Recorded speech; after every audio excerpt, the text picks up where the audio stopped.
everybody. It is about 8 p.m. Eastern Standard Time on October 10th, Columbus Day weekend, the end of fall break weekend for us here in East Tennessee. So let's start with we're on day, what is it, 9, I think, for the shutdown. How many show votes are happening? We know that leadership controls in the Democratic Party what's going to happen. And the rumor is that they're going to extend that past this no kings rally after the 18th going on and so forth. So we'll see, but we're already seeing like the lines of the troops going to food banks because they're cutting that off. Russ Vogt says they can find lots of furloughs and permanent firing, so let's see what happens with that. But if you redirect funds, and there's certain things you can do to withstand this. The Democrats decided to die on this thing is really, maybe it's appealing to their base, whatever. When the Democrats really focus on healthcare, traditionally that has helped them. I don't think a lot of people really understand how the subsidies work and Obamacare and everything like that, and we'll get to that in a little bit. But basically, the shutdown's going to be here for a while. Republicans aren't caving. There's no polling indication that they should do anything like that. There are advantages, which I've expressed in certain videos, because of prioritizing of funding, not issuing new debt. You can furlough, lots of useless jobs, right? So that's what's going on with the shutdown. So we'll keep an eye on that.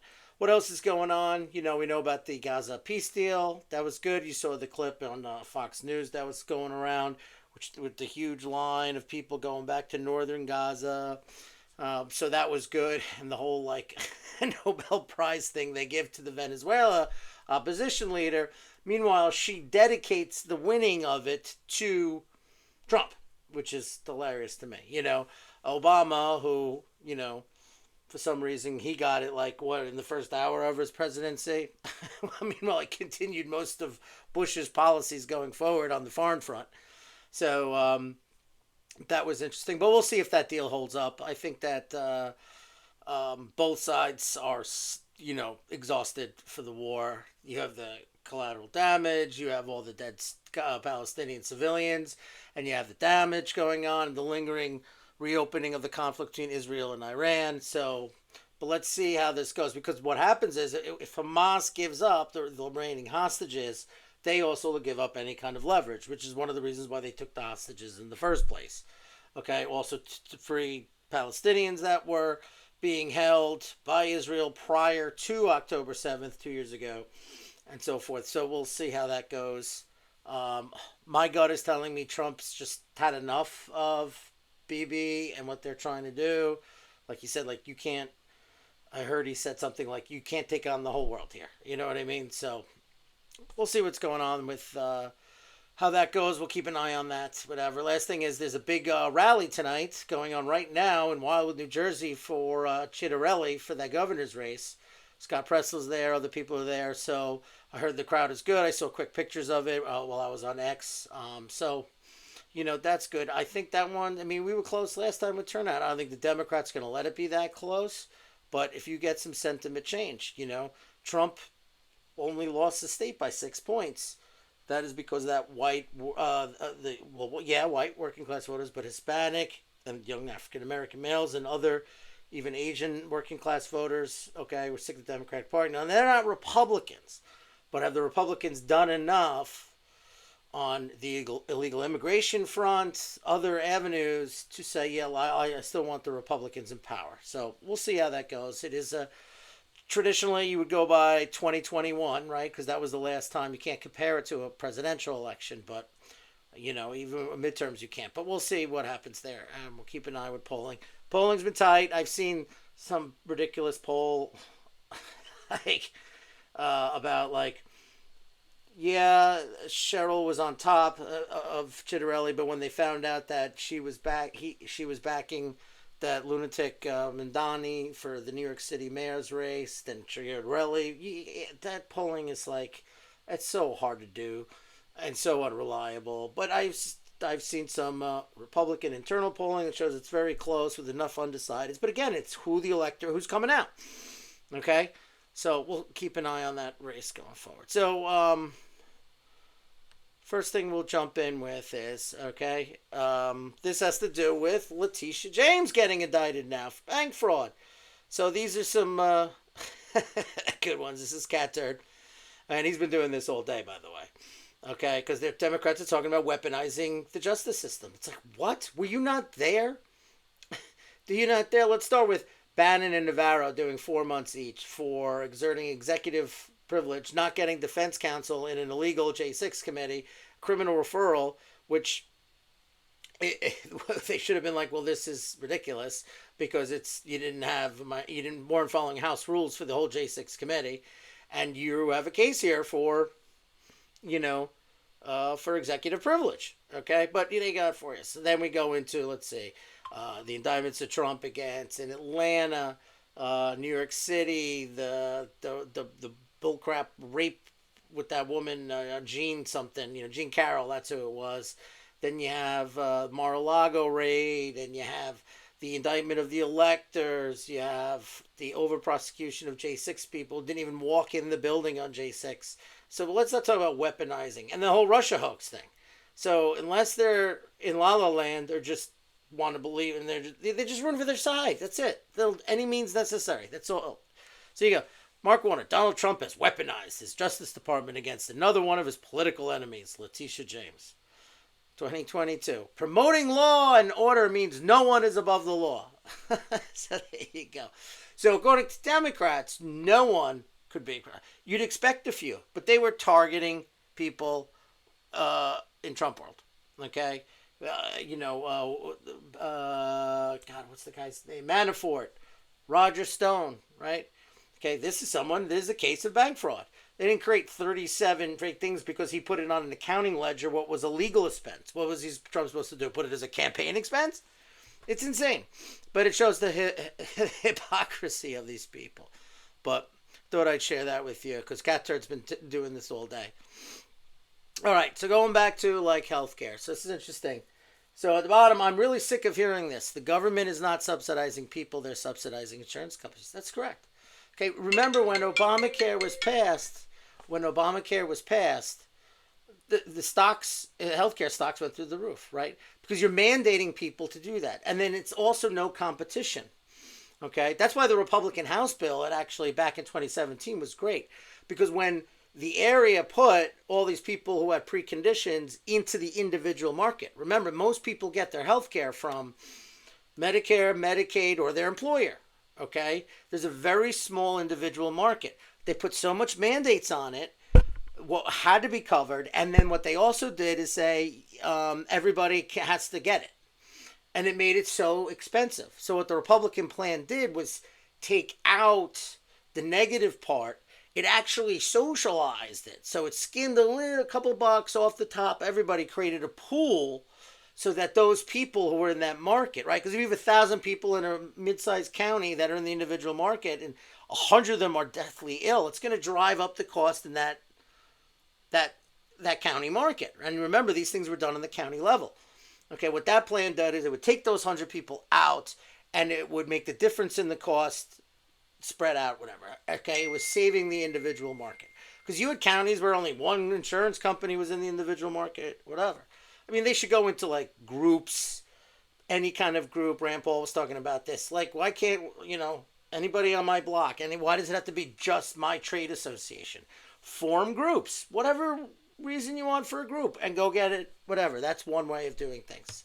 All right, I think we should revert back to is that everybody gets a health savings account to pay for all their basic stuff, and then you get to buy the insurance you want, catastrophic or cancer. I don't have mental illness in my family, so I'm not going to do mental illness. Everybody has this, and you get to choose what you like. And it's like a car, right? Your car insurance doesn't put gas in your car. Your car insurance doesn't, replace your tire, get your car washed, right? It's when there's an accident, okay? The catastrophic, and I think we should go back to that in this country. But she's making a point here when she retweets this guy, health insurance is a scam and is failing everyone while the insurance companies make huge profits. And that is correct. They do. They get paid directly from the government on the front end for every person. Democrats created this problem in 2010, made it worse in 2021, and Republicans have never fixed it, right? McCain's thumbs down. But that's true. Okay? What you're doing is, because they're still getting the same profit margin. So we're subsidizing, okay, through these subsidies that Democrats are talking about, we're subsidizing the payments to the insurance companies for that gap that they're getting because of it's the market cost. But and then that goes to the government money goes to these insurance companies. So think about it this way. Let's say you have a high deductible health plan, which more and more people are having. So you put 3,000 grand a year in a HSA to pay for your deductible. You're paying an insane premium.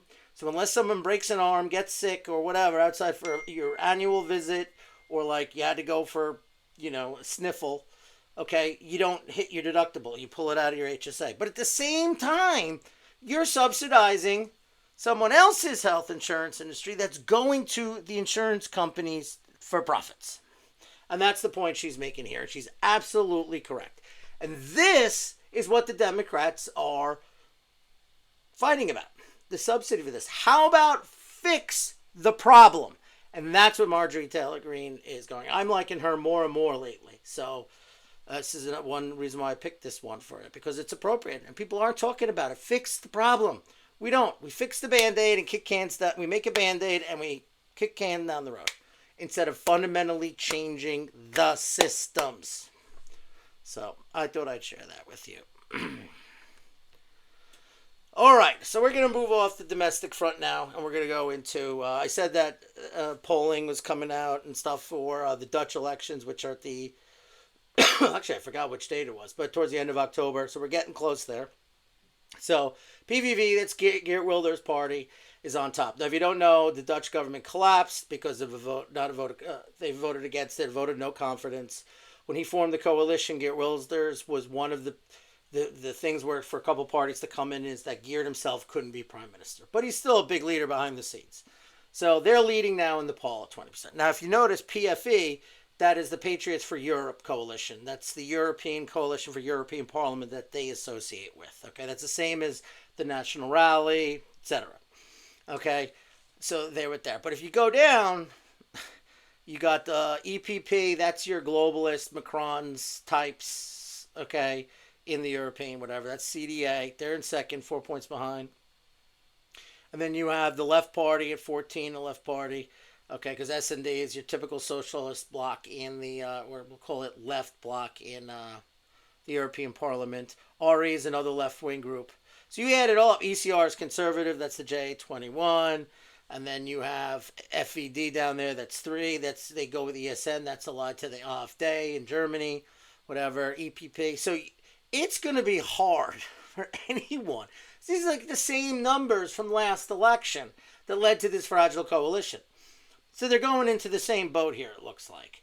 They're going to have it. You can't form a coalition, really, without PVV. So who's willing to go with them? So if you add up this polling, it's going to be probably a coalition, a minority one, that's going to be kind of fragile again. So they're kind of getting into the same boat, okay? So that's the polling. So we'll keep an eye, see if someone breaks out. With everything going on, I'm surprised PVV is only polling at 20, to be honest with you. Considering the rise of Reform, National Rally, AfD, and other items. So, as it relates to that, if you don't know, over the weekend, huge victory for nationalists in the Czech Republic. Far-right parties, PFE plus ESN, that's the European groups I was talking about, get 51% of the votes and will form a government. Try it. If you take the largest PFA&O party, PFE, and then you take, it's like the second and third and fourth place parties, you add them together, and ESN is a little bit more populist right than PFE is. And they're going to have a huge chunk. So you add them up. You don't even have traditional conservatives in here. More globalist, traditional conservatives in this group. This is us, folks. This is us. So this is Czech Republic. This is landslide. This isn't a fragile. This is a super majority locked in step coalition. These parties are so close. Okay, this coalition ain't going anywhere. Even if they lost one of the parties, it would still be locked. Okay, because of the sheer size of these coalition parties. Okay, they'd still be then at 48, 46%. And if Macron can hold his little thing together, which he can, right? They still haven't formed the government after a collapse, which is why they should move to an election that Marine Le Pen is calling for. But here you go. All right, so this is great. So we got Hungary now, Slovakia. We got the rise of AfD in Germany, Nationality with strength, Reform coming in, winning by elections, which is special elections in the United Kingdom coming on. Rise of Chega, Vox in Spain, and now we got Czech Republic actually in control. So we got several countries now where we're actually in control. So this is good. Um, it's a small country, same size as maybe Hungary, but this is good. This is good news, folks. This means it's spreading, okay? And it's close to Germany, okay, right? So what do we got going on? Babis is going to be the new Prime Minister of the Czech Republic. Future Prime Minister of Czech Republic, Babis, stated that Prague has no money for Ukraine. We will not give Ukraine a single crown from our money, from the state budget. We have already transferred 60 billion to the EU, which is helping Ukraine. But from our budget, no, because it is simply impossible. We ourselves lack money for the needs of our own country. And that's a great position to be in, and that is the right position. We know my position on the Ukraine war and everything going on with it. The EU itself, think about it, 60 billion euros is going from small Czech Republic. What are they doing? You mean they would have $1 trillion budget, the European Union, for what? To tell people what to live, to make rules on the other countries, impose their will on people? I mean, it's ridiculous. I mean, I know they give it to some of the poorer countries. It's not like Czech Republic is one of the richest, more powerful. It's probably in the middle there in averages, but it's a small country. They're still giving 60 billion. What is the benefit for being in the European Union anymore? Better off with individual trade deals, and then you don't lose your sovereignty and you control your borders. If you do something they don't like, they sanction their own members. That's right, they do that. So, now, weighing in is Alice Wiedel, leader of the AfD, Alternative for Deutschland in Germany. Alternative for Germany called on Chancellor Merz to personally go and fight for Ukraine. If someone wants war, let them go fight themselves. Let Merz go to the front in Ukraine. Let him serve in the armed forces of Ukraine, or the vice chancellor, or all these representatives of the SPD faction. It's a left-wing party in coalition with Merz's quote-unquote CDU Conservative Party, Christian Democratic Union, or all these representatives of the SPD faction. Let them go and show what they are capable of, since they want to continue this war, said the co-chairwoman of the far-right, AfD, Wiedel. She's right. All these people, it's never their kids, right? It's what Dan said about Lindsey Graham. Exactly. What is he, right? A threat. It's like he's a fatherless 70-year-old that doesn't care about the future of America. Go send us some other kids. It's never their kids, right? Fortunate son. Well, same thing goes to today. And she's right. All right, speaking of Ukraine, if you didn't know it, in the Dnipropetrovsk region, there's an ammonia pipeline that was hit by Ukraine intentionally. Now, it has been out of commission for a while, so it's not going to have a major effect, but it shows you that they were trying to do disruptive things. And why is that? Because Russia's upping its position in Dnipropetrovsk, and if you don't know it, it's where Donetsk and Zaporozhye meet, and it's northwest of each of them. And Russia's been pushing into that, almost trying to find a behind around Pokrovsk and what's going on there.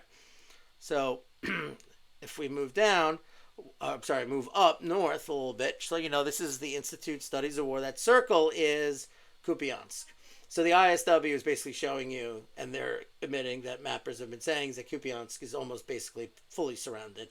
And this is up in the Kharkov region. So this is going on while you're having offensive operations in Zaporozhye, Dnipropetrovsk, Donetsk, and Pokrovsk, Konstantinivka, as well as up in other areas in Sumy. So there you go. So if we go now in the Pokrovsk area, advance of RF armed forces and Pokrovsk. And you can see in the city there, okay, in that central part where that little pink spot is, that's like the heart of the city. All that pink is newly acquired territory in the last few days. Red is what they had a few days before that. Okay, so they're making steady gains as they're pushing east. They basically have all the southern half of Pokrovsk covered and now the northwest section.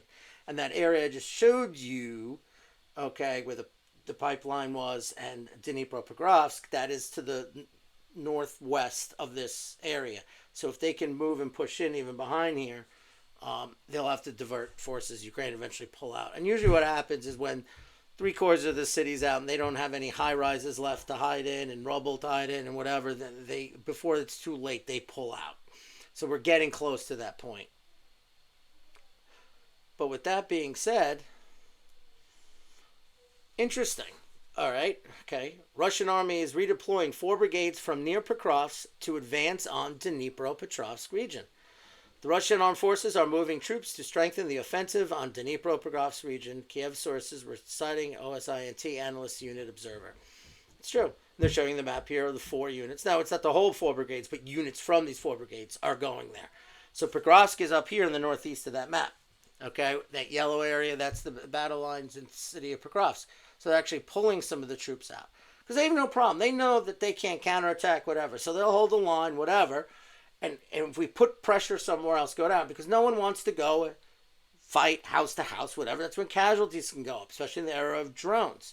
So what we do is when we know we're good, because they can't counterattack against us, we'll just keep hitting them with glide bombs and other strike systems. And ever in those positions, maybe we'll hold the house to house thing for a while in smaller units.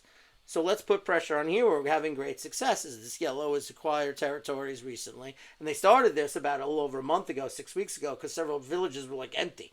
So like, let's put some more pressure here. And they'll force them to redeploy by stretching the Ukrainian forces thin. Contrary to what I've heard back-to-back days on Clay and Buck today, where apparently they just throw people at walls of whatever. Like if it was like it was that one movie with Bruce Willis or whatever, the Hearts War, I think it was.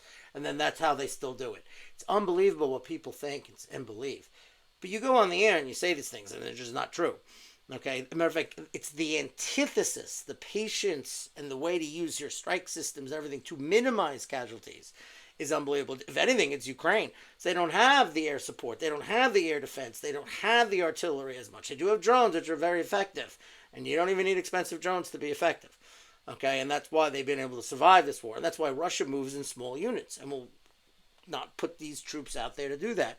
And that's the way it goes. It takes longer, but it's there closer to their supply route, right? Because this is still not that far away from Russia. That's another thing they don't understand. When General Kellogg runs it, well, the miles they took. Once they destroy the army, I can then just walk as far as I want. They don't get that. It's easier to destroy it closer to a homeland than it is away. So then you stretch your supply lines. This isn't hard stuff. But I hear it. I'm like, oh my God. I even debated like calling in and going like, what's like, where are you getting this from? No evidence. Just say it. Oh, they just can rack up. No, they don't. Okay. No, they don't. They keep it down. They also want to go slow. They don't want to trigger any kind of serious response from NATO. They don't want to direct war with NATO, at least not until they're 100% ready to do that. But if you look at their target force, which is around 1.3 million, with 700,000 deployed at the front, they want to have that 600,000 reserve should that happen and still be able to finish this conflict. Okay, it's attrition. It's a slow steamroller. Okay, so look at that. So Pokrovsk, we'll hear about, but they're able to redeploy. And we'll push more pressure here. Now, then they have to redeploy. See, and then eventually run out. And that's how it works. That is the strategy. And it's not like this is the first time this is going on. The Bakhmut, Avdiivka, they've been using these same tactics and strategy throughout the SMO as they adapted to the drones and figured it out. Ditch the tank, use motorcycles and small units. Boom, much more effective. And relying on that ISR with all those strike systems. The armed forces of the Russian Federation have driven the enemy out of the settlement of Klebenbek and are advancing in the Konstantinivka direction. All right, there you go. The village, Konstantinivka is right up there. They've been edging the city for a while. If you don't know, this is just to the northeast of Pokrovsk. This is the southern part of the 3 remaining cities. I'll call them the Tri-Cities of northern Donetsk, Konstantinivka, Kramatorsk and Slavyansk. And Kramatorsk and Slavyansk were the home of the start of the protests that led to the independence, the Declaration of Independence and Independence movement of the Donbass, particularly Donetsk, after the Maidan coup in 2014. Okay, so this is symbolic as well territory. And it's the last of the Donetsk. Once Pokrovsk and then these 3, that's it. They now have all of the Donbass. And then 80% of Kherson and Zaporozhye, the 4 oblasts, because Lugansk is already completely under Russian control. But they're doing the rest. So you see, they're making gains, Dnipropetrovsk, making gains in Zaporozhye, making gains in Pokrovsk front, Konstantinivka, up north in Kupiansk, in Kharkov region, in Sumy, while being able to redeploy from those lines. Right? This is why Trump's going, oh, how many are dying? Yeah, they're all Ukrainian. They aren't Russian. Okay? And they have they will stop in their tracks if they start to take up casualties. And they'll go, let's find another weak spot that the Ukrainians then have to redeploy from. And that's what they've been doing. So when I hear these idiots like Clay and Buck go on there, oh, they just throw men in there and they can afford to lose millions of men and they're just dying and no one cares. And that's why Putin has to make a deal and whatever. No, he doesn't. He's got this. He's got it slow and steady. There's no incentive. Okay? And they don't even mention the fact that, hey, if Ukraine, particularly central Ukraine, joins NATO, this can be American missiles 400 miles from that. They're not afraid of France.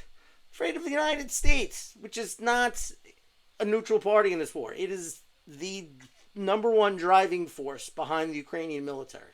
United States is. And just like we're building a giant NATO base in Romania, we're building more bases now in Sweden and Finland like crazy, and we're building more. We built one in Poland, big one in Poland.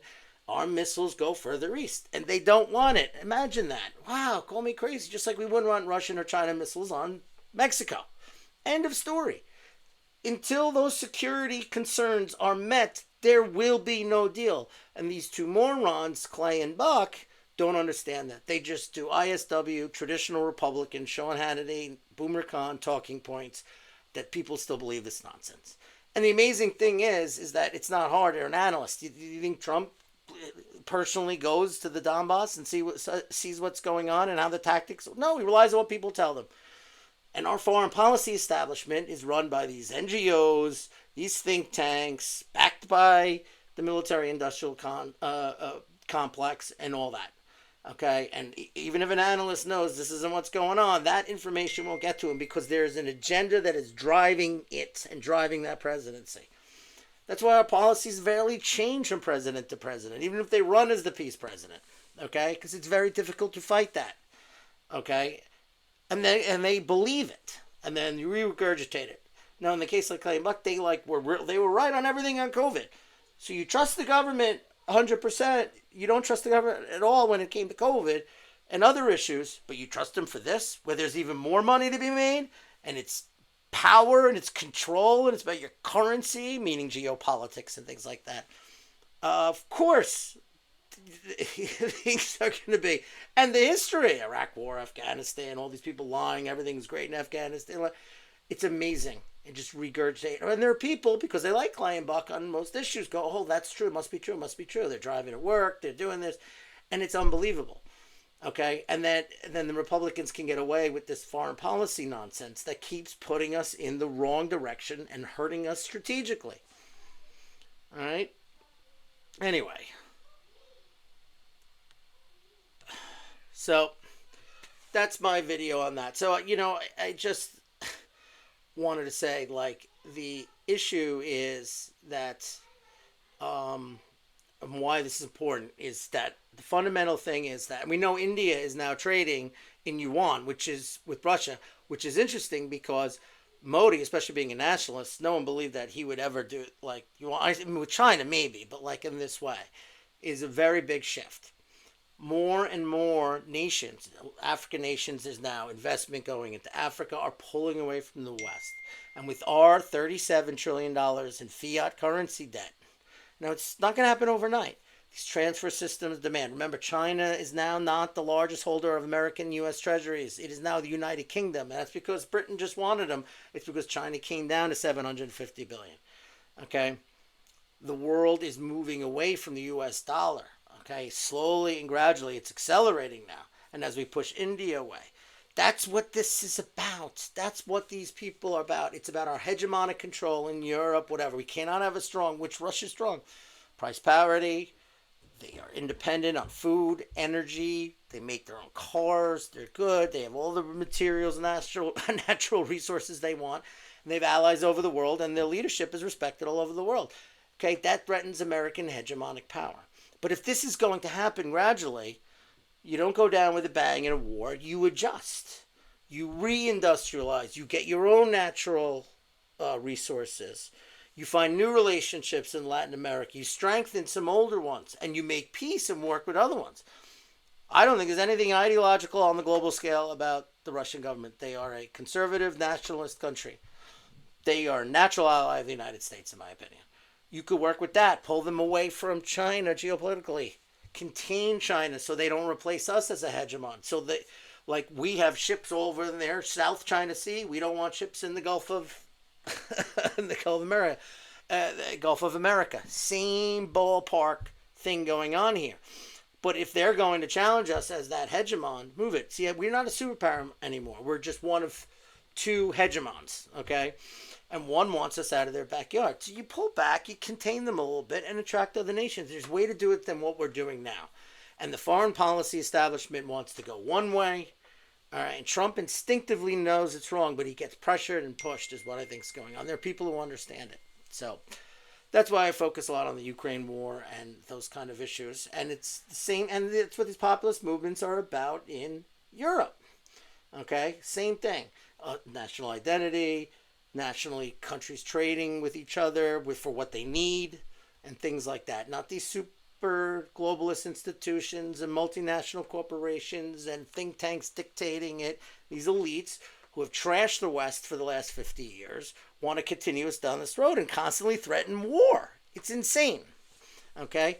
So that's it. So don't expect the Ukraine war to be solved anytime soon because there are key existential positions that Russia won't move. And I believe the offers on the table he gave last June of 24, which is pull out of the oblasts and we'll formalize on a paper NATO and no foreign Western army troops can be in Ukraine. This war's over. That's it. Matter of fact, be neutral. I think the Austrian model during the Cold War, and Austria was richer per capita than Germany was. They did pretty well in neutrality. What's so bad about it? You have your international conferences there. You can host World Cup games there. It'd be like the neutral country and take advantage of that position. Okay, and then you can trade with who you want, with your minerals, your whatever. But the more Russia goes, the more minerals and the more resources they lose because they're not doing it, because they're being pressured by, because Zelensky's nothing more than a puppet, pressured by these elitist globalists. So anyway, so that's my piece for today. So we'll keep an eye on that rally, what's going on in New Jersey, Virginia, the other elections. There's also the Supreme Court race in Pennsylvania I'll be following track of. What's going on with these tariffs. Trump's just putting tariffs on China again. So looks like it has to do with some rare earths and things like that. Okay, yeah, there's another reason not to do it. How do you build things with missiles which you get the rare earths from Russia and China? You know, you think during World War II we were importing key minerals from Germany? I don't think so. Okay, but that's the position we're putting ourselves in. All right, so keep an eye on that, the election polls, tariffs, how this Gaza peace deal goes on, and continuing updating on the Ukraine war. So you can follow me on my exit at Patriot Planner 1 or on my getter at Patriot Planner. All right, and if you like this video, which I hope you did, because I enjoyed making it, please follow, like, and share. All right, have a great weekend, Columbus Day weekend, and I'll see you next week.